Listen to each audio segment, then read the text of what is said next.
Okay, so in this video we are going to go back through the tuning stages of the most recent and hopefully the last revision ZF1 control board that we've produced.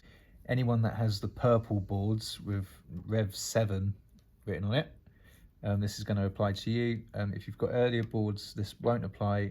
There's a previous video that goes through the tuning steps for that particular type of board, but if you want to upgrade, everything should still be compatible or is compatible.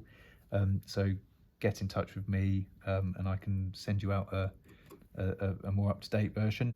These are just much easier to use and they will they will tell you whether or not something's going wrong. What I've done here is plugged everything in that I need to, minus the servos. So the power's in, the scope LED lead is in, the front, back and trigger switches have been routed through and plugged in.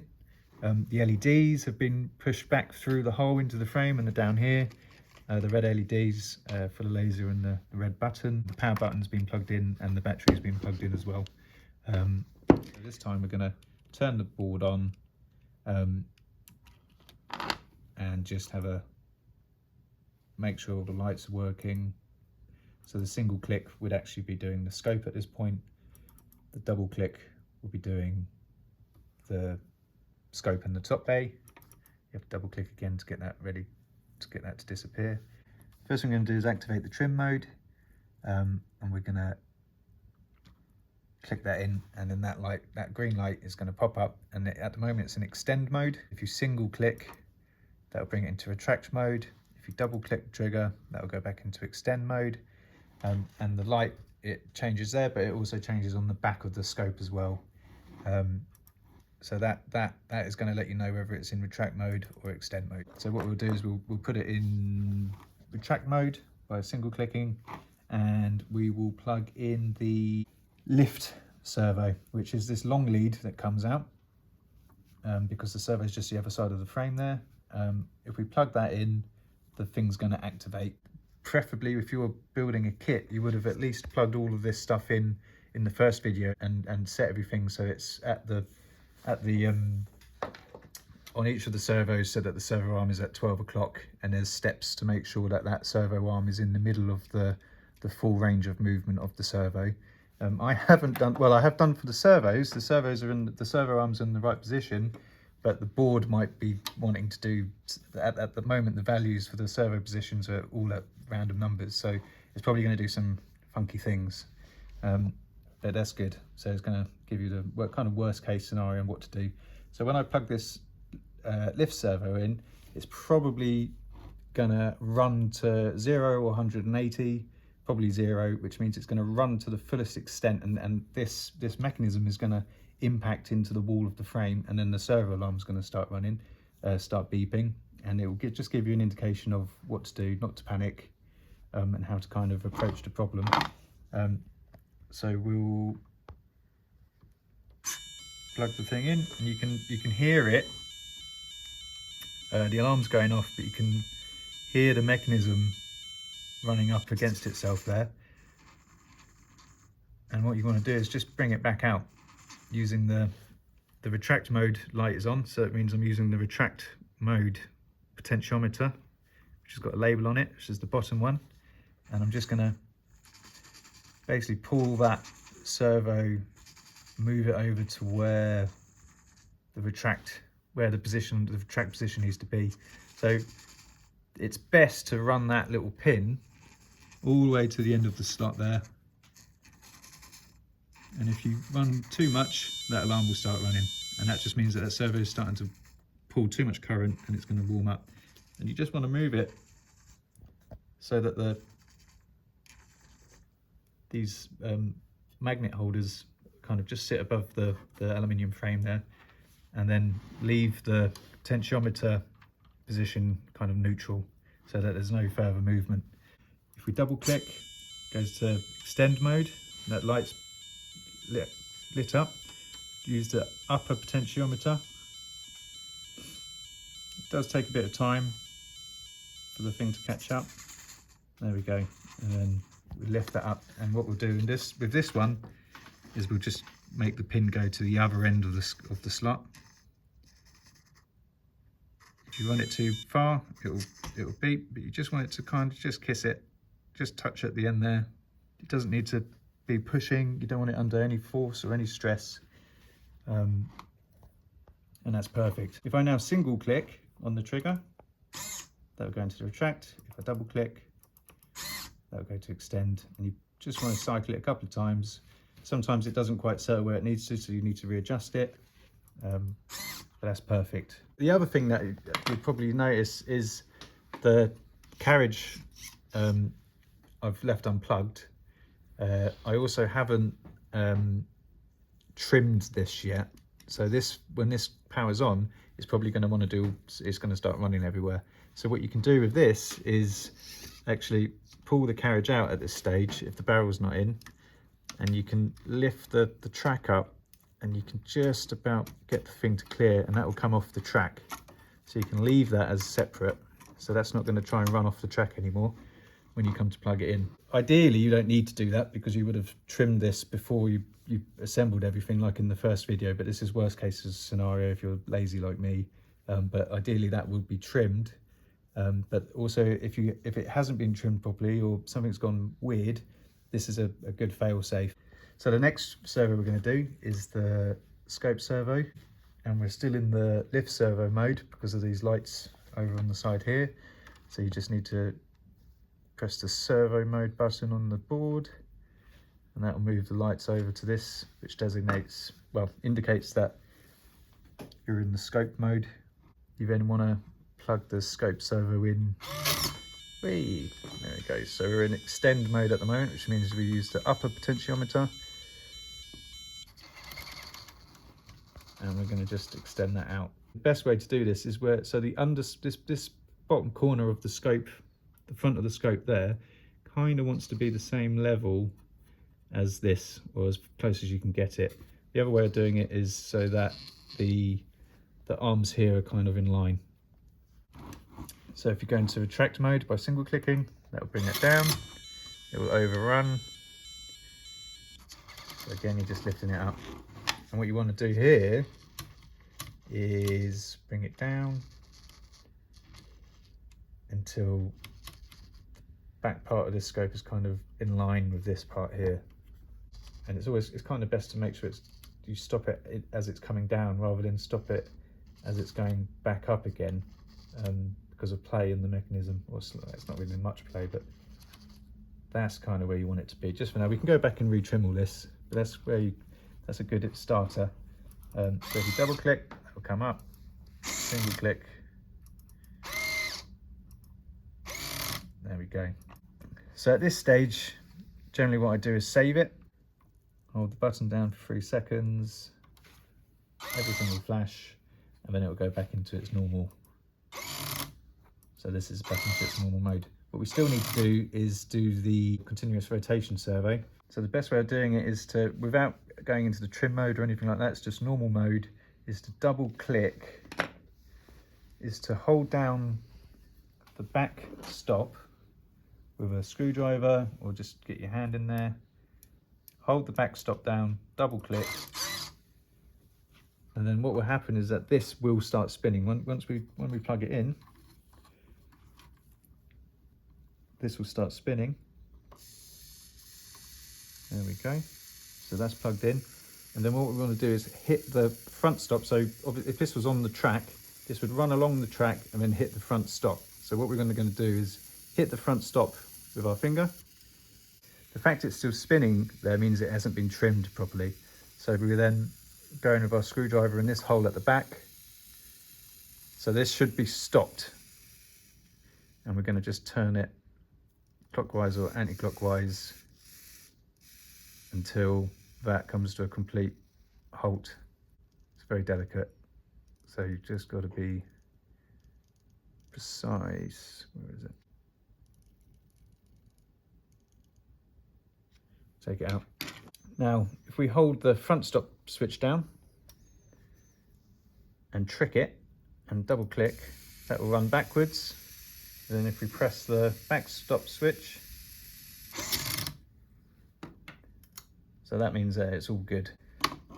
put this back in again, we'll hold the back stop switch, double click, hit the front stop switch to stop that from spinning. So it's now back in its extended mode, and then we can just fit this back onto the track.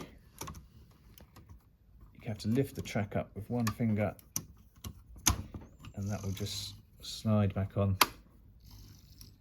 And then you want it to sit back on the front switch. And there we go.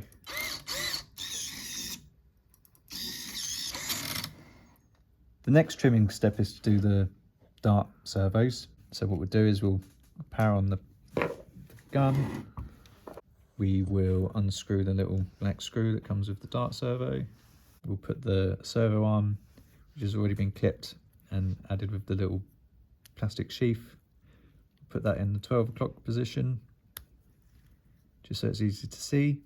For the left-hand side, the orientation of the servo is like this.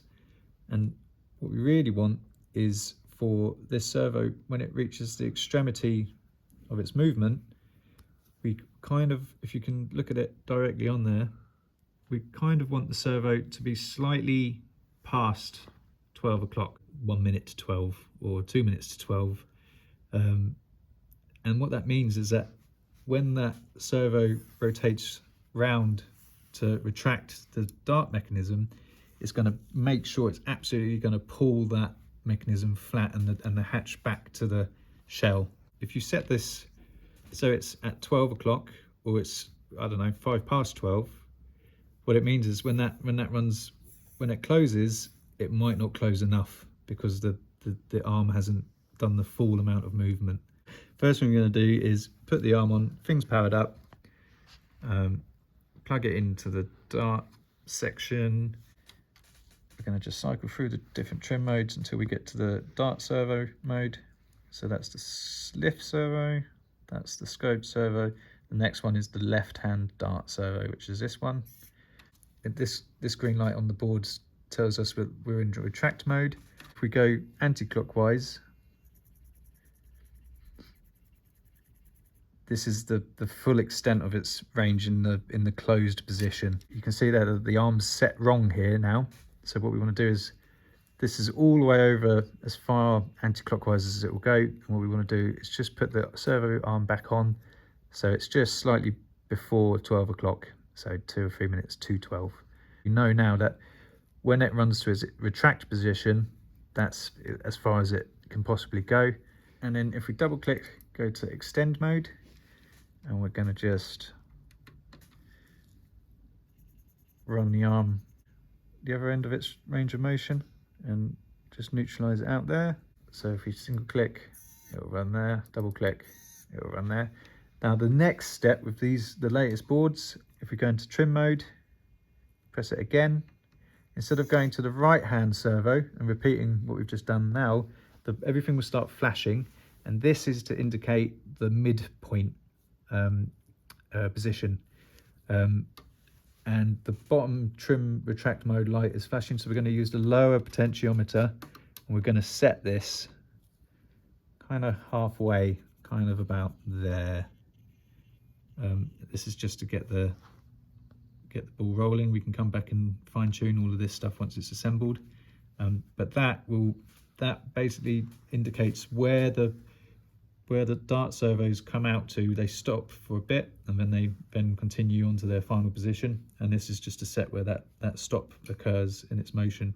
If we click again, it will go through to the right hand side, and you basically repeat the same process, only this time obviously it's a mirror, so the positions are mirrored, so you just have to bear that in mind when you're doing this. Time being, what we'll do is we'll save this,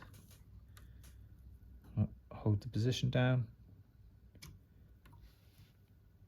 There you go. And so we can test it by going double click. Oops, that's not worked because the thing isn't on the thing.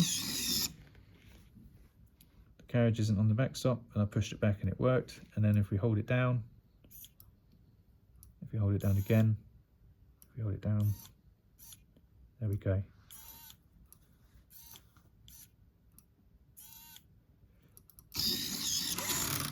So now this is this has been sort of had its initial setup completed, so you can now unplug it, you can power off, and then you can put it into your dart mechanism. When you do that, just make sure that the cable runs through the inside first, because otherwise, especially on the other side, you won't have enough length of servo cable to run it to the board, and that'll be fine. You can plug that in, you can install it, run the leads, screw it all together, and that's good to go. The right hand servo is pretty much the same thing. Actually, we'll put the arm on just to make it easier to see what I'm talking about. Plug it in to the right hand side header pins, power's on, and what we'll do is we'll just quickly run through the servo trim modes. So we've got left with the light indicator on the scope, we've got the scope servo indicator, we've got the left dart servo indicator. This is turned on because the boards turn the dart servos on, so if you hear a buzzing, that's what that is. Press it again, that's the midpoint for the left servo, and then press it once more, and this is the right hand dart servo with the 4 inner LEDs there on the scope. We're in retract mode because of the LED, so we used the lower potentiometer.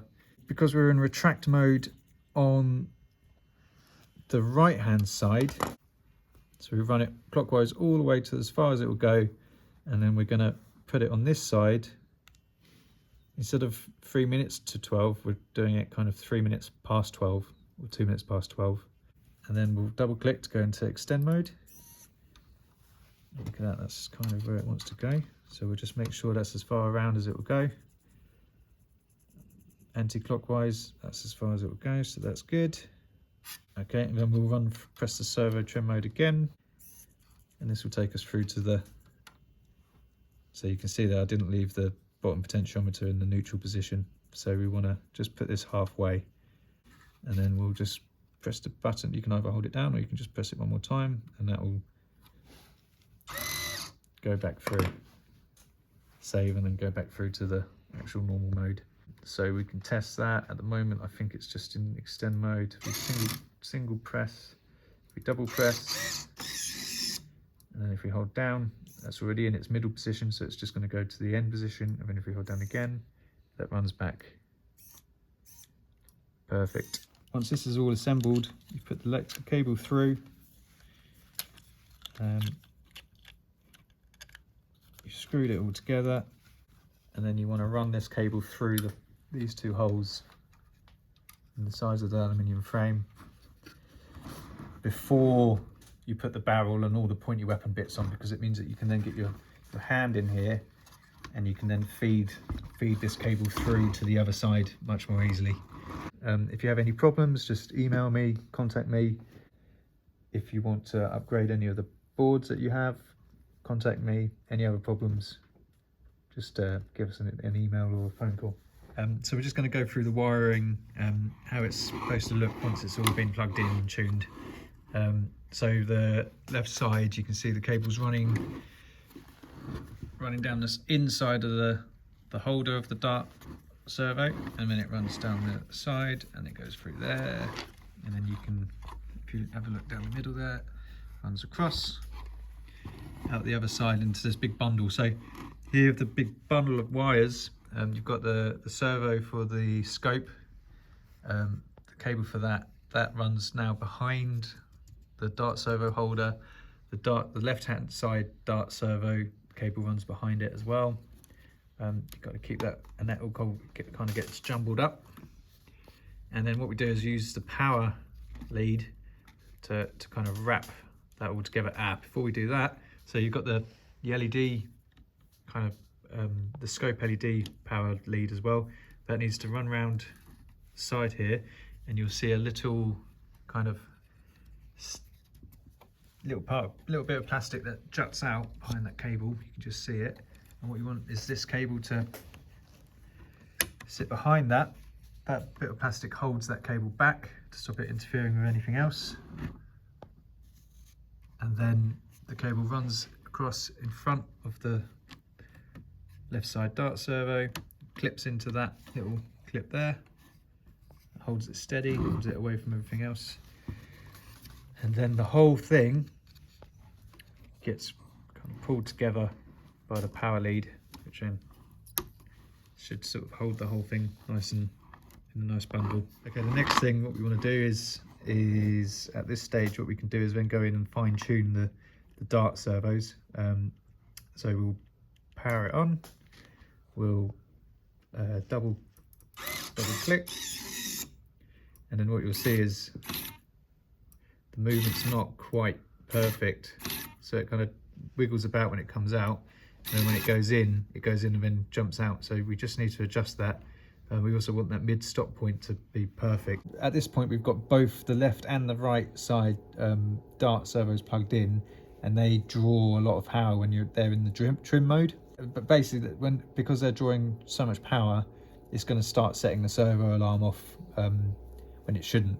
So what we're going to do is just unplug the dart servo that we're not tuning. So in this case we're going to tune the left dart servo, so we're going to unplug the right side dart servo, and that just means that we're only drawing half the power, which means that the servo alarm isn't going to go off.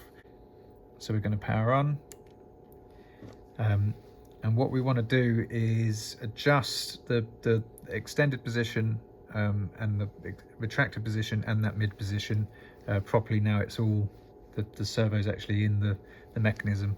So we're going to just skip through the different modes until we get to the correct mode. So that's the lift position, that's the scope position. Okay, so straight away it's in the retract mode and it's pulling it too much. So we're just going to loosen that off so the alarm turns off, and then we're going to bring it in just so it just reaches that point where it's resting against the frame wall. So that's good, and then we're going to go double click to the extend mode, and that alarm means that it's too far out the other way. So we're going to just pull that back, and what you want to do is where you can see the slot round the back there, you just want that screw just to reach the end like that. So we'll go to, and then we'll extend it out. And that just gets to that screw head, just wants to reach the end of this black slot in there. The next stage is to go to the midpoint, and we'll use the bottom potentiometer dial, and we just want that magnet at the back there to touch the magnet in front of it, just there. And just to stop it exactly there. So we'll save that position, we'll hold it all down so everything flashes. And now when we hold the dart button down, we hold the trigger down, hold it down again, so it extends away, so there's no bounce anymore. That will stop exactly where it needs to stop, and then the darts will pop out perfectly. That's it. And then to do the other side, just unplug this servo, plug in the right hand side one, repeat the process, just adjust it to the correct positions, and then you're good to go. That will give you the perfect tuned ZF1. Cool, thank you.